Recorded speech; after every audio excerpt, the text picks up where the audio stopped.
नमस्कार दोस्तों, आपका स्वागत है हमारे चैनल पर। आज हम लोग संविधान के अनुच्छेद नहीं बल्कि उसके एकदम दिल के धड़कन को पढ़ेंगे जो कि एकदम मेन है। अनुच्छेद 19 और 32। देखिए, अनुच्छेद 19 में रीढ़ संविधान का रीढ़ इसे कहा जाता है, जिसमें रीढ़ की संख्या 7 है। पहला है अभिव्यक्ति की आज़ादी, बोलने की आज़ादी है। अगर किसी से हमको नेता से द्वेष है तो हम उसका पुतला भी फूँक सकते हैं, उसकी भी आज़ादी है हमें। पूछने की आज़ादी है, सरकार से हम कुछ भी पूछ सकते हैं कि आप कितना पैसा कहाँ बर्बाद किए, वो भी पूछ सकते हैं। मौन रहने की आज़ादी है, अगर सरकार हमारी बात नहीं मानेगी तो हम धरना पर रहेंगे, मौन रहेंगे, कुछ नहीं बोलेंगे, कुछ नहीं खाएँगे। झंडा, अगर कोई मान लीजिए कि अ, कोई देश मैच जीतता है, हमारा देश मैच जीतता है तो हम लोग झंडा उड़ाते हैं। 15 अगस्त को उड़ाते हैं, 26 जनवरी को उड़ाते हैं, उसकी हमें आज़ादी है।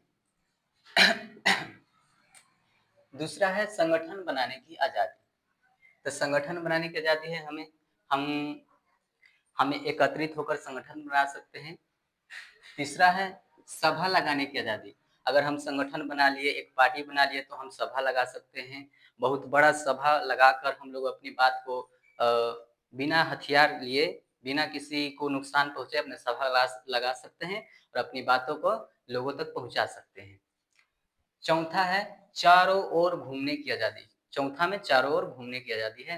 और पाँचवा में है बस जाने की आज़ादी। अगर हम कहीं घूमने गए तो बस जाएँगे, इसलिए पाँचवा में बस जाने की आज़ादी है। छठा में है संपत्ति का अधिकार। अगर कहीं बस गए तो हमें संपत्ति का अधिकार है, लेकिन अब ये संपत्ति का अधिकार हमें मूल अधिकार नहीं रहा, अब यह कानूनी अधिकार हो गया है। इसका बहुत बड़ा कारण है संपत्ति का अधिकार।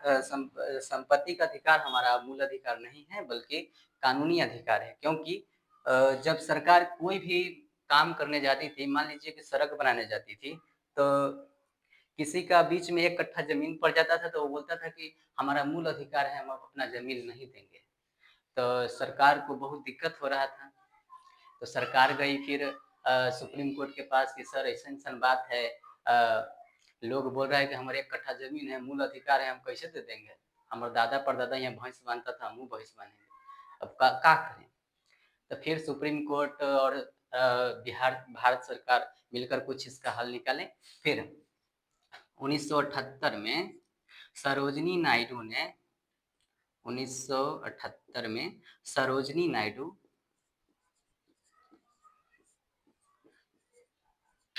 44वां संविधान संशोधन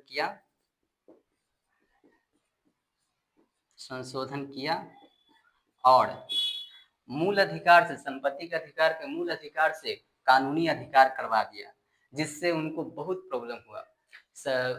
उसके बाद उनकी सरकार गिर गई क्योंकि विपक्ष वालों ने हल्ला उड़ा दिया कि अब जाओ, संपत्ति का अधिकार हमारा है ही नहीं है, अब सब जमीन सरकार छीन लिया, सब धन दौलत सरकार छीन लेगी।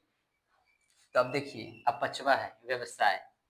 हम कहीं भी बस गए, हम अपना व्यवसाय कर सकते हैं, व्यवसाय नहीं करेंगे तो फिर कहाँ से खाए पिएंगे? इसलिए व्यवसाय करना 7वां हमारा मूल अधिकार है। अब आते हैं अनुच्छेद 32 में। इसे संविधान का आत्मा कहा जाता है। इसमें रीट की संख्या 5 है। पहली है बंदी प्रत्यक्षीकरण, 24 घंटा में अदालत में ले जाना है, ठीक है? अगर कोई किसी को, आप पुलिस वाला आया, किसी को गिरफ्तार किया, अगर उसे 24 घंटा के अंदर कोर्ट में नहीं ले जाया गया तो वह डायरेक्ट केस कर सकता है सुप्रीम कोर्ट में जाकर, उसकी यह आज़ादी है। दूसरा है परमादेश, हम आदेश देते हैं। परमादेश का मतलब है कि अगर कोई भी भारत का महान आदमी हो गया, चाहे कितना भी अमीर हो, वो सुप्रीम कोर्ट के सामने बउआ है। अगर वो आदेश देता है तो उसे मानना पड़ेगा। जैसे में अगर किसी बड़े आदमी से गलती हो गई और वो माफ़ी नहीं माँग रहा है, तो सुप्रीम कोर्ट आदेश देगा, हम आदेश देते हैं आपको, आप माफ़ी माँगिए, तो उसे माफ़ी माँगनी पड़ेगी, ठीक है? अब देखिए, प्रतिषेध, प्रतिशोध होगा, ठीक है? प्रतिशोध, रोक देना। प्रतिशोध का मतलब होता है रोक देना, ठीक है? अगर मान लीजिए कि हमारे देश में कोई बहुत बहुत बड़ा भयंकर बीमारी उत्पन्न हो गई, चाहे किसी कारणवश उसे बंद करना पड़े, तो वो रोक लगा सकती है। जैसे कोरोना काल में वो चाहती तो पूरे भारत को रोक लगाई थी, जैसे लोग रोक लगा सकती है, रोक देगी। सुप्रीम कोर्ट का यह अधिकार है।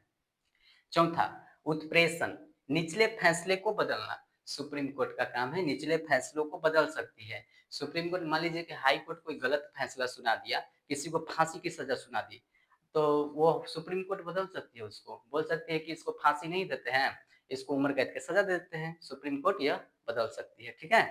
और पांचवा है अधिकार परीक्षा। किस अधिकार से, नहीं बोलते हैं, आप कौन होते हैं बोलने वाले जी? किस अधिकार से आपने हमको छू दिया? किस अधिकार से आप ऐसे बोल रहे हैं हमको? यह अधिकार है। इसी में सुप्रीम कोर्ट बोलता है कि आप कौन होते हैं बोलने वाला? सुप्रीम कोर्ट बोलेगा, ठीक है। इसमें है अधिकार परीक्षा, ठीक है। हम आशा करते हैं कि आपको अच्छा लगा होगा, समझ में आया होगा। इसलिए आप अगले वीडियो का इंतजार कीजिए और प्यार मोहब्बत दीजिए। धन्यवाद।